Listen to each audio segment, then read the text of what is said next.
वसीयत कैसे बनाएं और वसीयत कौन बना सकता है, आज इसके बारे में आपको जानकारी देते हैं। मेरा नाम राकेश कुमार गुप्ता एडवोकेट, जैसे आप जानते हैं। मेरा मोबाइल नंबर है 9837444798।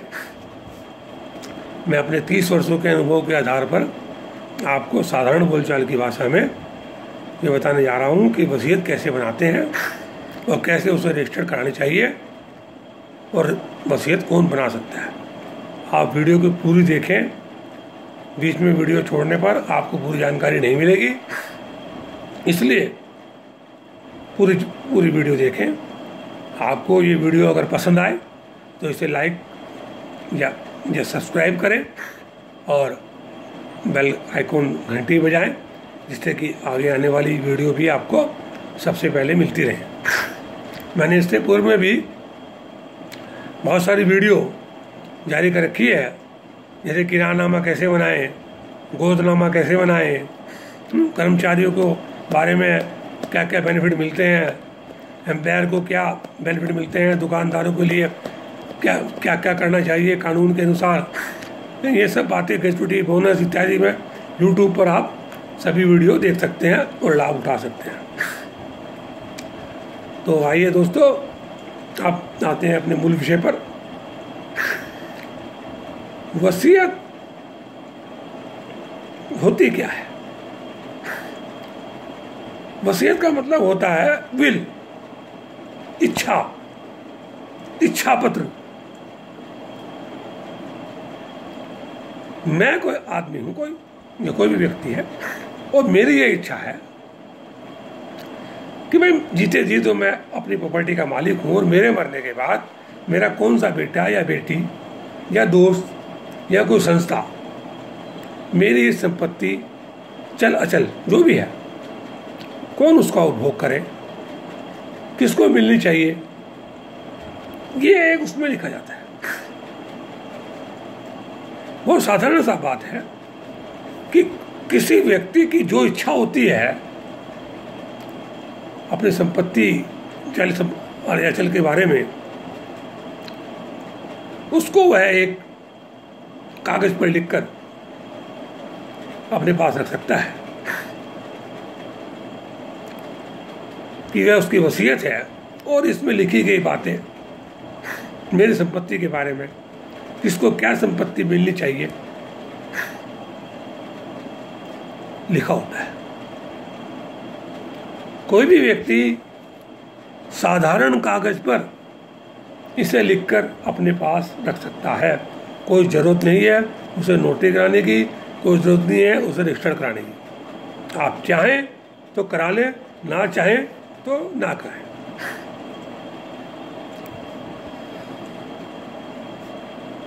अब वसीयत करते समय ये ध्यान भी रखना चाहिए कि जो व्यक्ति वसीयत कर रहा है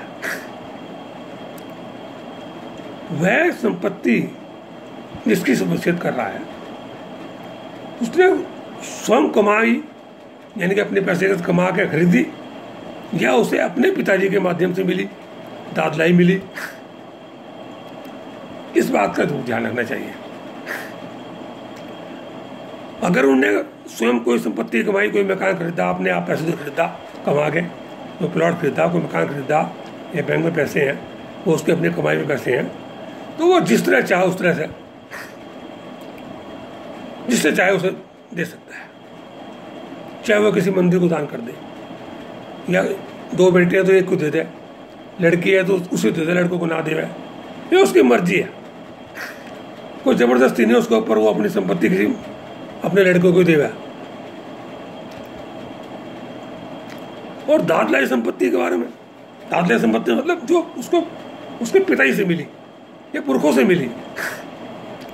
अब मान लीजिए कोई उसको अपने बाबा से संपत्ति मिली या अपने पिताजी से मिली, और वे 4 भाई थे, चारों में अगर बंटवारा हो गया था, बाबाओं में, ग्रैंडफादर में, तो जो उसके पिताजी के हिस्से की ज़मीन है वो उस बेटे को मिल गई, जो अब वसीयत कर रहा वो उसके बारे में पूरी वसीयत कर सकता है।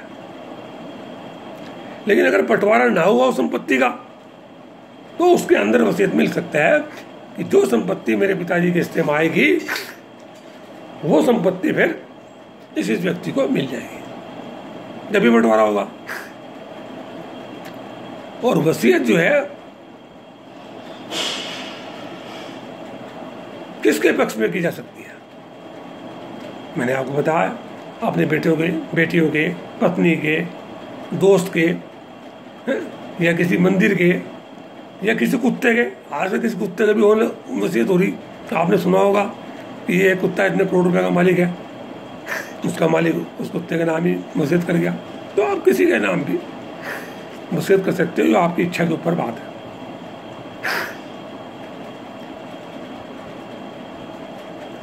वसीयत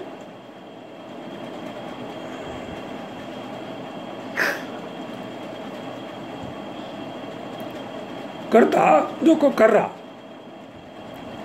वो स्वस्थ होना चाहिए, बीमार नहीं, पूरी कॉन्शियस होनी चाहिए उसे।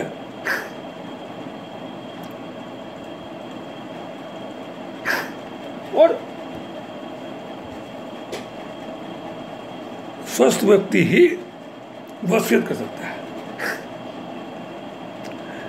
वसीयत में ये साफ होना चाहिए कि वो सिर्फ संपत्ति की वसीयत कर रहा है, या जो बैंक में पैसे हैं उसकी वसीयत कर रहा है, या शेयर्स वगैरह हैं उसकी वसीयत कर रहा है। वो सब बातें स्पष्ट होनी चाहिए कि भाई इस मकान की इतना हिस्सा, इतना हिस्सा, इतना हिस्सा इस चीज़ को दिया जाएगा। और ये तो आपको पता ही है, वसीयत जो है मरने के बाद लागू होती है। जीते जी तो वही मालिक रहते हैं जो वसीयत कर रहा। ठीक है। अब वसीयत करना क्यों पड़ता है, उसका भी एक कारण है।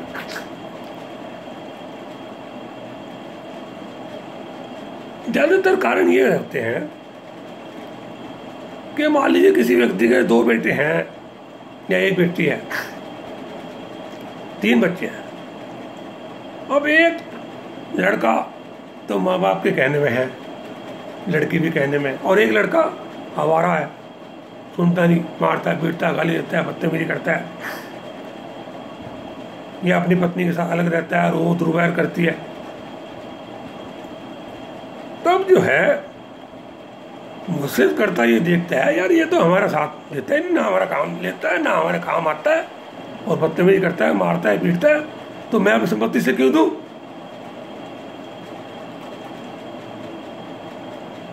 ये दोनों लड़के नालायक हैं, ये कोई नहीं काम करते, मेरी तो बेटी मेरे यहाँ काम आ रही है और मैं सारा पैसा बेटी को दूंगा। तो आप कर सकते हो, आपका अधिकार है, आपको कोई रोकने वाला नहीं है। लेकिन जब वसीयत आप करें तो उसमें ये लिख दें कि भाई मैं इन बेटों को क्यों नहीं दे रहा, ये मेरे से बदतमीजी करते हैं या मेरी ध्यान नहीं रखते हैं, तो इसलिए मैं जो हूँ इनको इनके हिस्से से वंचित करता हूँ।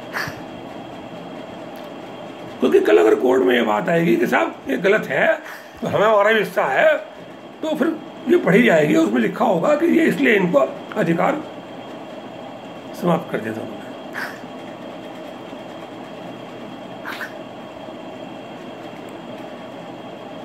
वसीयत जो है मैंने आपको बताया, ये साधारण कागज पे भी आप लिख कर रख सकते हैं, या फिर आप रजिस्टर्ड करा सकते हैं।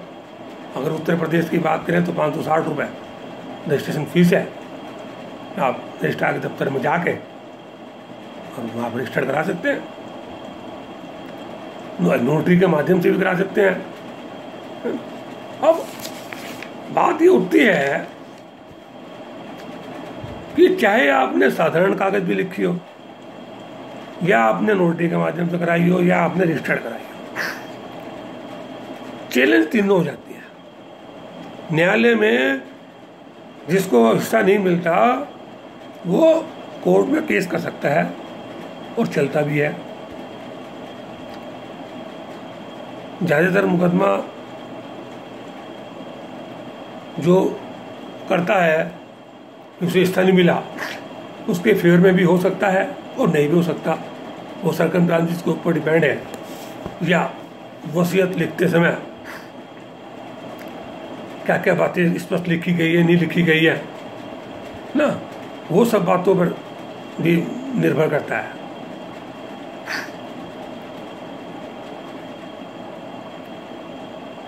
अब जब वसीयत लिखते हैं तो उसके अंदर गवाहों की भी जरूरत पड़ती है, 2 गवाह भी होने चाहिए।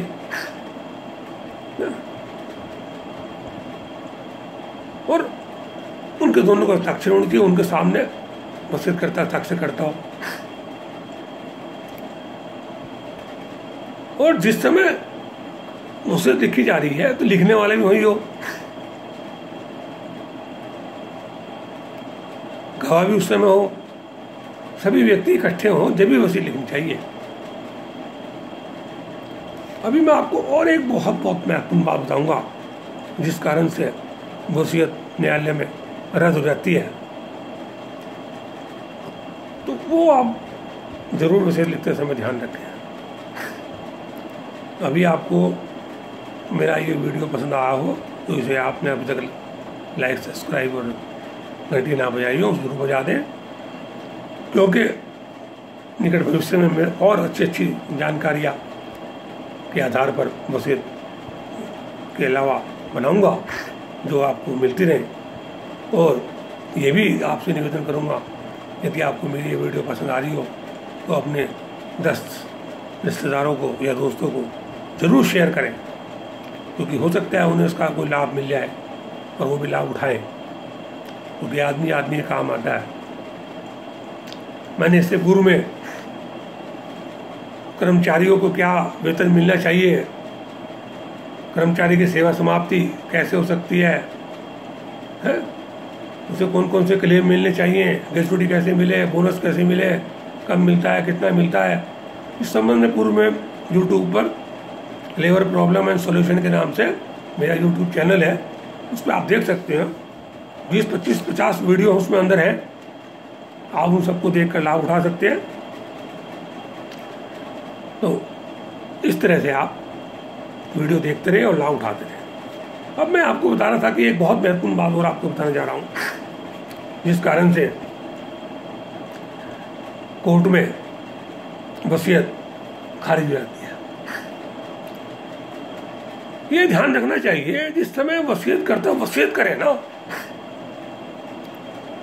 तो उस समय जिसके नाम वसीयत की जा रही है, बच्चों के नाम या किसी व्यक्ति के नाम, किसी संस्था के नाम, तो वह व्यक्ति उस समय वहां उपस्थित नहीं होना चाहिए। वह व्यक्ति वहां पर नहीं होना चाहिए, सिर्फ वसीयत करता और गवाह और लिखने वाला, यही व्यक्ति होना चाहिए। क्योंकि जब कोर्ट में मामला चलता है ना, जिससे कम हिस्सा मिलता है वो कोर्ट में आता है, तो फिर वकील लोग ये पूछते हैं, भाई एक बात बताओ गवाह से, जब ये वसीयत लिखी जा रही थी तो जिसके फेवर में ये वसीयत लिखी गई है क्या वो भी वहाँ उपस्थित था? तो ज़्यादातर केसेस में वो उपस्थित होता है, तो वो कहते हैं हाँ जी वो तो वहाँ उपस्थित था, लड़का इनका वहाँ था, इसके नाम करी जा रही थी वसीयत। ज़्यादातर वसीयत इसी बात पे खारिज हो गया, कहने लगे वो वहाँ था तो इसका मतलब दबाव में, उसके दबाव में था, उसके इम्प्रेशन में थे वसीयत करता और उसने लिखवा लिया अपनी मर्जी से, इस पर खारिज हो जाता है बहुत छोटी सी बात, लेकिन कोर्ट में अंदर जब जीरे होती है ना तब खारिज हो जाती है। एक और बात मैंने बताया कि वसीयत करते समय वसीयत करता, लिखने वाला और गवाह तीनों उपस्थित होने चाहिए। क्यों? क्योंकि जब कोर्ट में जाएंगे इससे कम हिस्सा मिलेगा, तब वकील साहब पूछते हैं भाई एक बात बताओ, जब वसीयत ये बनाई जा रही थी जब तो आप नहीं वहां थे, कहा जी मैं उस टाइम तो वहां नहीं था, उन्होंने आके मेरे घर पर साइन करवा लिए थे, मैंने कर दिए साइन। और इसी तरह दूसरा गवाह कह दे हाँ जी था तो, मैं उस टाइम था तो सही, लेकिन मैं मेरे सामने उन्होंने साइन करेगा, खारिज। और अगर सब वहां उपस्थित हुए और सबके सामने एक दूसरे ने साइन करे, पहले वसीयत करता कर दे, फिर लेखा कर दे, और फिर वो गवाह कर दे, फिर दूसरा गवाह कर दे, वहीं बैठे। जब उनसे पूछा जाएगा भाई वसीयत हुई थी क्या? हाँ जी। तुम्हारे सामने हुई थी? हाँ जी। साइन तुम्हारे सामने हुए थे? हाँ जी। तुमने उन सामने साइन करे थे? हाँ जी। सही है वसीयत, इसका मतलब यानी कि बिना जोर जबरदस्ती के अपनी मर्जी से उन्होंने ये। अब ये तो वसीयत से हो गई, लेकिन एक गलती और हो जाती है, वसीयत करता कई सारी वसीयत कर दिया, पहले एक करी, उससे खत्म नहीं करी, दूसरी लिख दिए, उसके बाद तीसरी लिख दिए, तो फिर वो चलनी होती है साहब, जो कोई ये पहली है ये दूसरी है, वैसे सबसे आखिर की वसीयत मान्य होती है। लेकिन जो समझदार व्यक्ति होते हैं वो वसीयत लिखते समय ये लिख देते हैं उसके अंदर कि भाई ये वसीयत मेरी अंतिम वसीयत है, और इसके बाद अगर मैं कोई दूसरी वसीयत करता हूं तो उस वसीयत में इस वसीयत की तारीख और इसके रद्द किए के बाबत लिखा होना चाहिए, जब भी वो आगे दूसरी वाली वसीयत मान्य होगी, मान्यता यही मेरी वसीयत मान्य होगी।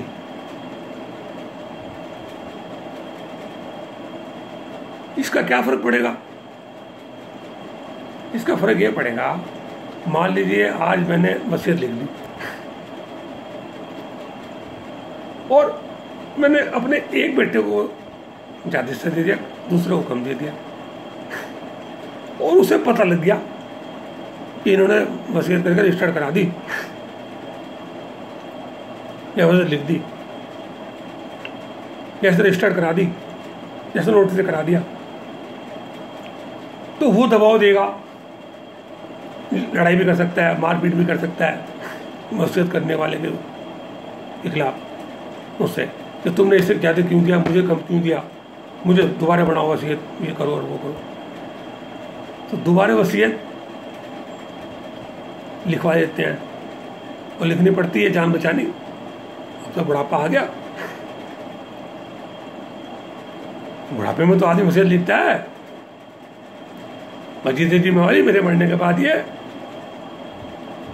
अब उस समय कोई लड़का या बहू या पोता मारने लगे तो लिखना तो पड़ेगा। तो उस वसीयत में आप ये ना लिखें कि पहले वाली जो फलानी तारीख की वसीयत है वो रद्द कर दी समझी जाए, लिख दो हाँ जी पुरानी रद्द कर दी, या नहीं लिख के वो तो वकील लोग लिखवाएंगे, लिखेंगे ही और बस। तो भले ही वो बाद में लिखी गई हो, वो नहीं स्वीकार होने की, क्योंकि उसमें आपने लिख देता है कि इस तारीख के बारे में और इस वसीयत के बारे में, उसमें लिखना पड़ेगा। तो इस तरह भी आप बच सकते हैं। तो इस तरह से आपको जो है वसीयत करनी चाहिए।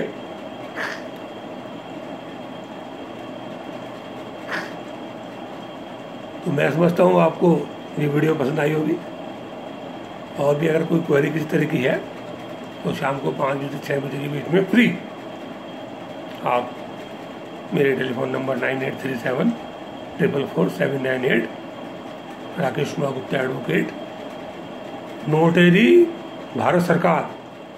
मैं भारत सरकार द्वारा एडवोकेट के अलावा नोटरी पब्लिक के रूप में भी अधिकृत हूँ। मेरे द्वारा बनाया गया कोई भी दस्तावेज या शपथ पत्र सभी जगह मान्य है। धन्यवाद।